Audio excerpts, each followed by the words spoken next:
Mars 2021. Un grand nombre de personnes ont réalisé que les individus vaccinés devenaient quasiment tous électromagnétiques à minima au point d'injection. Mai 2021. En Espagne, le docteur Pablo Compra découvrait par le biais de son microscope électronique à transmission la présence de milliards de nanoparticules d'oxyde de graphène dans les flacons commerciaux d'un laser. En Italie, les docteurs Gatti et Montanari découvraient les mêmes composants inorganiques avec leur microscope électronique à balayage environnemental.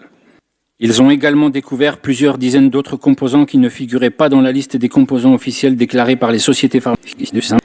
En Argentine, Lorena Di Blasi et Marcela Sangorin ont fait les mêmes découvertes, mais en pire s'agissant des métaux lourds et de composants non déclarés. 55 composants non déclarés, dont certains sont mortels.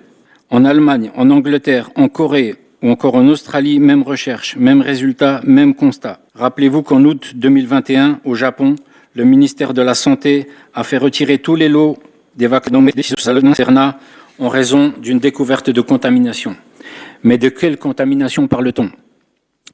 Aujourd'hui, tous ces chercheurs sont formels. Il ne s'agit pas d'une contamination, mais d'un véritable crime contre l'humanité. Un crime machiavélique organisé et planifié depuis longtemps. Ce que vous voyez sur ce poster, ce sont les meilleures images que nous ayons actuellement en notre possession. Ces photos représentent les nanoparticules disposées en nanoréseaux auto-assemblés.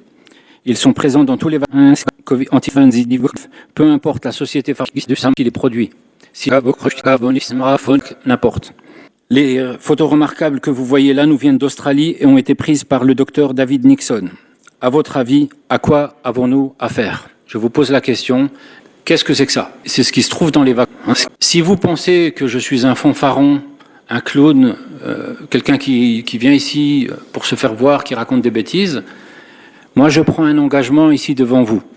Si vous ne trouvez pas ces nanotechnologies dans les vaccins, j'accepte d'aller une année entière en prison, ici à Luxembourg, à mes frais. Si vous ne trouvez pas ces nanotechnologies dans les vaccins, c'est que je suis un escroc.